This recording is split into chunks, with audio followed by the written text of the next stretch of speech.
going on, guys? Here we are. So the Ram RHO 2025, got about 2,300 miles on it, give or take.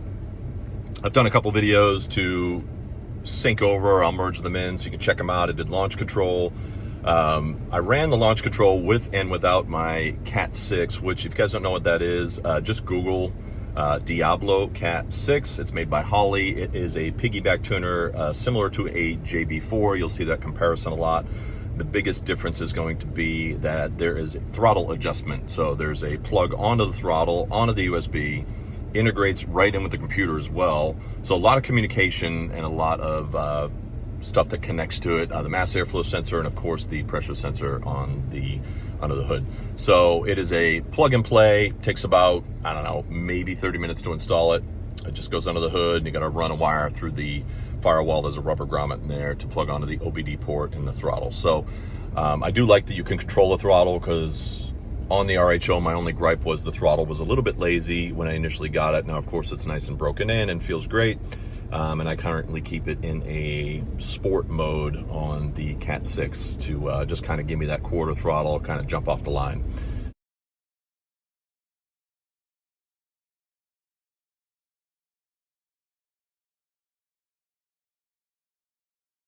So it does feel substantial for sure.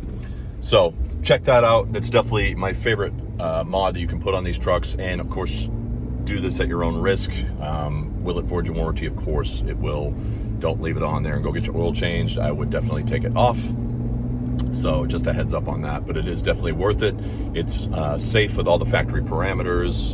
You can see all the information on their website. I am not sponsored by them. I'm just letting you know it's an awesome system. I have had the GB4 as well, and I enjoy that too. I had that on the 22 Raptor. So just wanted to touch on that before we got this video started so you guys can see the comparison. Stock, I ran this truck at, the quickest I got was a 4.3. That was on a cooler day, and then the kind of average I got was 4.4, 4.5 in that zone, kind of on a regular basis out of the box, which is pretty impressive for you know, what this truck is and the weight and all those things. So it is 540 horsepower, twin turbo, inline 6. Love this inline 6. It's extremely smooth. Inline 6s are inherently balanced. We've got forged internals on here, which is huge, so they can handle the high boost. And I'm averaging about a 28-pound boost at peak. So on the boost gauge here, at least, is what it's telling me. And it's pretty impressive. It jumps up and goes, no problem, and makes this truck feel very lightweight and kind of dances around and kind of throw it around, for lack of a better term. So I love the way the truck handles, especially compared to the TRX. The TRX is definitely heavier. You can't beat the sound with the TRX, period. Let's just get that out of the way. Really hard to beat that supercharger whine and just the overall theatrics of the TRX. It's just everywhere you go. It's such a beast. It whines. It does all the right noises and gets you all excited. Does the RHO do that? No. The RHO is more well-behaved, although it is still sporty and fun, but it is not as in-your-face as the TRX. So if you need more in-your-face, do a Raptor R, do a TRX for sure. If you're like me and you're using it as a daily and occasionally towing, this thing will tow over 8,000 pounds. It tows a little bit more than the TRX did because of the weight differences, and it payloads a little bit more as well. So overall usability of this truck and fuel economy are the reasons I was excited about the RHO. I am averaging, with the Cat 6 on there, 14.5 to 15. Now, I'm not hammering everywhere I go. Like right now, I'm on a back road in traffic going 40 miles an hour, and that's kind of the typical. And then I got on the highway and I'm maybe 20 minutes on there. So I'm a true mixed driving 40, 45 minutes, sometimes 50-minute commute. And fuel in the TRX was a big deal. I mean, I was there getting fuel at the gas station every 3 days. It was crazy. Averaging 10 to maybe 12 miles per gallon if I was behaving myself. So it is noticeable. I'm filling up once a week instead of every 3 days, and it's still premium. I put premium in this thing, especially with the Cat 6 on there. I run at 93 here in Tennessee, and I have a membership at, you guys may have a Costco or a BJ's Wholesale Club. We're obviously going to get premium a lot cheaper, and that's just where I grab it. So This truck definitely feels more like a standard Raptor would, where you can really kind of throw it around and it just feels lighter and a little bit more playful because it's a little bit less weight, and they've kind of tuned the suspension for this truck, and it's noticeable. It's such a great truck. The drivetrain is smooth, and it has a very BMW M4 sound instead of a more GTR sound like the Ford Raptor did that I had.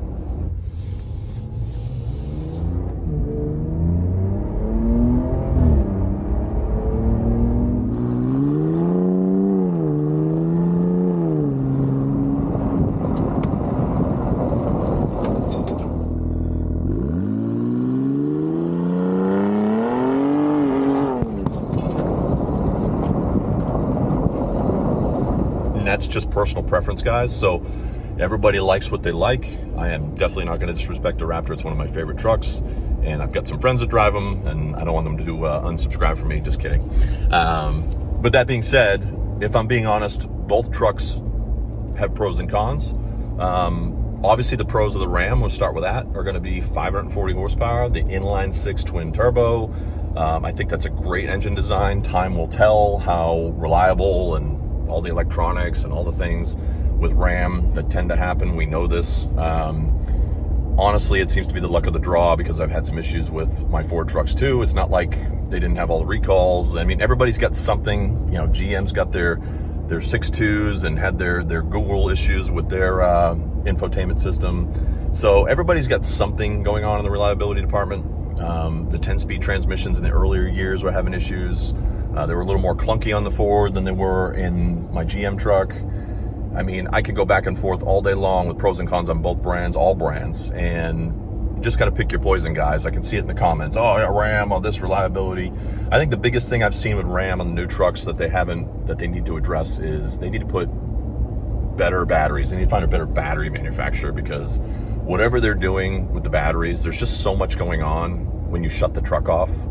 There's security running, there's relays clicking. I mean, there's just a bazillion things going on. They're just over-engineered, right? So my advice to you guys is keep your batteries charged. I throw a trickle charger on this. If I'm not using it for like a couple days, just let the batteries charge up really nice, and the truck has been flawless. It really has been great. I absolutely love it. With 2,300 miles on it, it's been good. I know other guys have had some battery issues where the batteries were low, or they died and they couldn't start the truck, or they've had some weird lights pop up. I'm not saying that's the end all be all, but I'm definitely saying that computers are happier when they have the proper voltage going to them, and they tend to get less lights. And that's just something that I would certainly entertain if you're not familiar with that. So hopefully that advice helps you, Ram guys. Other than that, I'll stay tuned. If I have any major issues, I'll let you know for sure, and I will post it up on here. So back to the review. On the positives, the 540 horsepower twin turbo is an absolute beast out of the box. The price point. So the price point starting at 72, at least as of 2025. I'm sure that number is going to go up. You can get a base RHO. That's what I'm driving. This is a standard. We're going to call it level 0. Sorry, here we go. You guys can hear it. Got such a nice sound when you're on it, but then it's nice and quiet when you're not. So pros, back to the pros. Fit and finish of the Ram is fantastic. I've maintained that on every Ram video I've done. My TRX, my limited Ram I had, even all the way back to my Laramie I had in 2019. I love the fit and finish. The seats are comfortable. Just the driving position, seating position, fantastic. I love specifically in the TRX and the TRX and the RHO, they have the shifter in the middle, and the shifter feels nice and solid. You could shift from it. I never loved that plastic feeling shifter in the Fords, in the 21 and up, the current generation. I just don't like it. It's cool that it folds down if you want to use it as a table, I guess, but I never use that feature. So to me, I just want a nice solid shifter if it's going to be in the middle like that. And I think Ram has done a great job of that.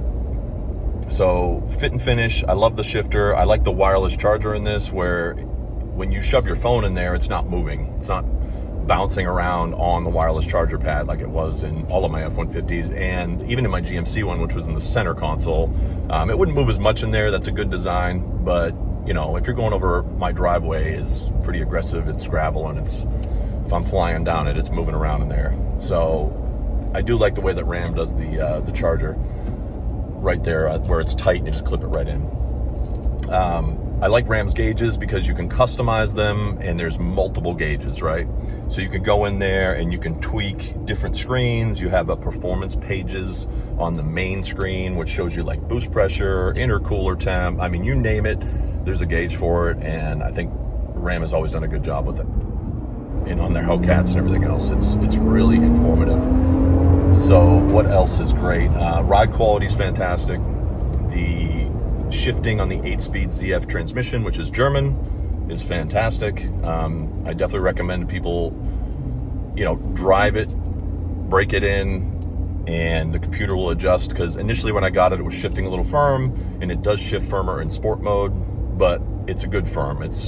You know it's connecting, and if you're trying to drive it quickly, sport mode is definitely your friend for sure. That definitely adapts very well with the transmission and the paddle shifters. I also like the volume knob and the controls, which GM does as well, on the back of the steering wheel. That is a really great spot because that's naturally where your kind of hand rests, and you can skip your track, you know, on CarPlay or whatever you're listening to, right from the back of the wheel instead of just having it on the front. Everybody's kind of, once again, teach their own on that.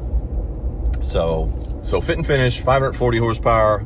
If you go to the level 1, you get massaging seats, which aren't available on a Raptor. You can get a second screen with level 1, which teach their own. I had it in the Longhorn and honestly never used it, don't care.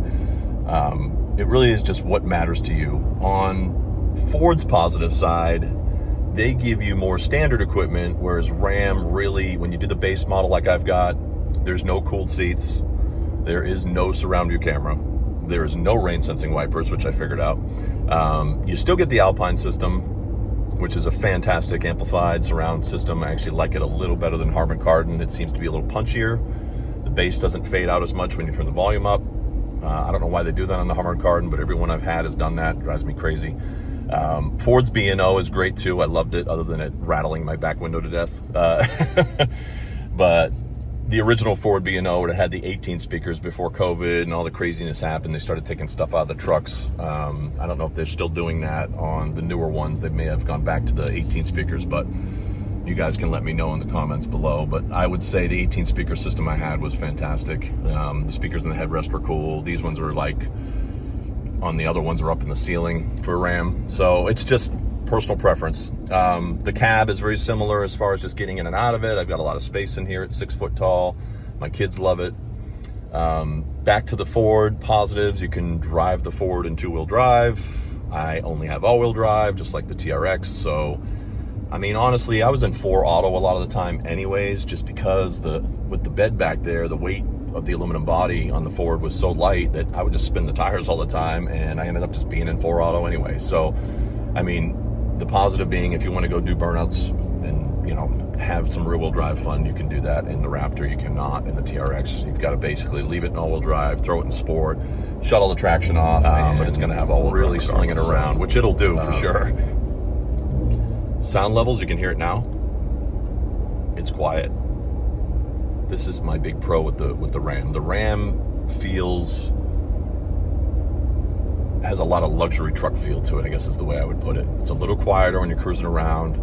The active exhaust is not selectable, it's built in. So when you get on it is when you hear it. And I love that. I think that's perfect. Now on the Ford, you can turn it on and off, which I like too. And some people want to hear it, some people do not. You know, to each his own on that. You guys decide, right? What do you like? I mean, you want to hear more of a GTR sound, more of a bark? That's what the Raptor was. Or do you want to hear more of that kind of BMW M4 sound, which is the inline-6 twin turbo of the RHO? It's personal preference. But I will say, bang for buck, the RHO is hard to beat. At $72,000, less all the rebates and incentives and all the fun stuff they give you, I was at $67,000 to $68,000, which makes this thing an absolute bargain. I mean, I was looking at $80,000 Tremors that had more equipment than this. They were loaded, but that was, you know, a 5-liter truck with a bunch of equipment before discounts. So that price point, you could go almost to a level 1 and get all the toys: massaging seats, heads-up display, digital rearview mirror, the second screen, more leather than I have in here, so more soft touch leather on the dash and on the kind of more panels that they do. So you really do get a lot from Ram, and Ram does tend to have some pretty aggressive rebates. Maybe not so much on the RHO as much as the other trucks, but this truck is a bargain for the horsepower and the suspension and everything that it does. I think they've done a great job, so I applaud them. This is not a dog on the Raptor. I think Raptor will have to step their game up and find another 100 horsepower somewhere, and I'm sure they will. And once again, inline 6 versus V6, GTR sound versus, you know, the M4 sound. I think Ford does a great job on the seats as well. I love their seats. I love my Ram seats. And I will say, without the massaging inside of these seats here, which is what my last Longhorn had that I traded for this, the seat is more comfortable. I don't know if it's because there's another layer with the massage function in it, like the whatever they use for the massage pad, but those seats were definitely firmer in the Longhorn, and they're more comfortable in this RHO with just the base level equipment, basically heated seats only. So you have to go, my negative to the Ram is you can't do two-wheel drive. The standard features are very limited. So, like, to me, you should have surround view camera in this truck. It's too wide. I would love to see the front. It does have park sensors up there, front and rear standard, so it beeps, but there's no visual. And sometimes if you're on a trail or whatnot, you need that front camera, right? Nowadays, I mean, we're spoiled rotten. So I wish surround view was standard. I wish cooled seats were standard, even though I don't use them very much. I feel like that should be a standard thing in this category. Other than that, rain sensing wipers would be nice. I think most modern cars are starting to have that. It's kind of standard. But you do get all the standard safety features, and the price point is there, and I get it, right? They're trying to keep that price point low, and they've done a good job of that, but you are getting what you pay for. So if you need those extra features, you have to do level 1. It's level 1 or nothing. There's no middle package. So you've got to get an extra 12, 13 grand, whatever it is, out of your wallet and go buy the level 1 to get all of the fluff. You get the larger screen. It's a little bit taller now. You get the surround view, you get the self-driving, so you get all that fun stuff, the massaging seats, the second screen. You guys can look up that level 1 package online, but it's got a lot of toys in it. The bed liner is in there, and you can power up the tailgate. Mine just soft opens. But this is the perfect truck for me. Jump in it. I don't have memory seats, and I'm fine with that. Nothing's moving around. I set the seat and forget it. If you've got his and hers, you may want the memory seats, so you may want to go with that level 1 package. But as far as like having all the basic, the horsepower, the drive, the feel, this truck really does it all. Having the launch control, I would say, is another benefit of the RHO. Launch control is built in, and you can set the RPMs, what do you want it to launch at, and I will clip over a video of me doing the launch control. And this was my fastest run, so I'm just going to give you that one. I told you what the other runs were with the without the Cat 6 on it from stock, and you'll see what it does here.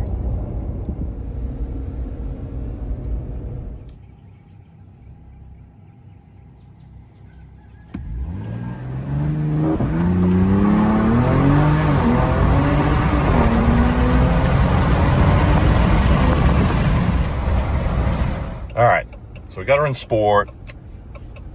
We're on the big dual lane highway here that I'm about to merge on, so we're gonna get on the power. Sorry for the glare, guys. It's really sunny today.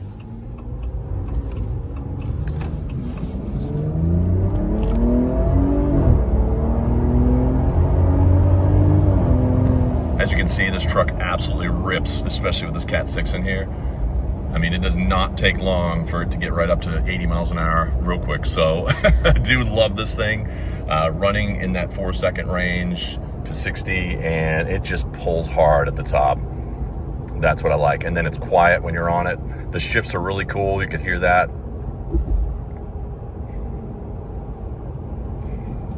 They've just done a great job with this setup.